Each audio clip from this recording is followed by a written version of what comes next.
ইউরোপীয় কমিশনের president Ursula von der Leyen বলেছেন, প্রশ্নাতীতভাবে ইরানের কাছে পারমাণবিক অস্ত্র থাকা উচিত নয়। উর্সুলা জানান, তিনি গতকাল রোববার টেলিফোনে আলাপ করার সময় ইসরায়েলের প্রধানমন্ত্রী বেনিয়ামিন নেতানিয়াহুকেও কথা বলেছেন। এ বিষয়ে তিনি আর নেতানিয়াহু একমত হয়েছেন বলে বিবিসির খবর হতে জানা যায়। নেতানিয়াহুকে উর্সুলা বলেছেন, ইরান ঘিরে এখনকার পরিস্থিতিতে কূটনৈতিক আলোচনা সবচেয়ে ভালো পন্থা। তবে তিনি নেতানিয়াহুর সঙ্গে ফোনালাপে অবিলম্বে যুদ্ধবিরতির আহ্বান জানাননি। ইউরোপীয় কমিশনের প্রেসিডেন্ট বর্তমান ধনী দেশগুলোর জোট G7 এর শীর্ষ সম্মেলনে যোগ দেওয়ার জন্য কানাডায় অবস্থান করছেন।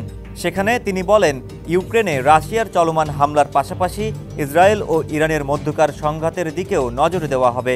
এর আগে উর্সুলা ভন ডার লিয়েন ফিলিস্তিনের গাজায় ইসরায়েলি কর্মকাণ্ডের সমালোচনা করেছিলেন, কিন্তু এখন তিনি বলছেন, ইরানের জাতিসংঘের পারমাণবিক পর্যবেক্ষণ সংস্থার সঙ্গে অসহযোগিতার অর্থ হল ইসরায়েলের আত্মরক্ষার অধিকার রয়েছে। ইসরায়েল গত শুক্রবার ভোররাতে ইরানের বিভিন্ন স্থাপনায় হামলা করে। জবাবে ইসরায়েলে হামলা শুরু করে ইরান। ইরানের হামলায় ইসরায়েলের 18 জন নিহত হয়েছে। অন্যদিকে ইসরায়েলের হামলায় ইরানের নিহত হয়েছেন 224 জন।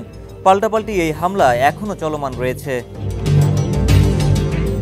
ডেস্ক রিপোর্ট, সমকাল।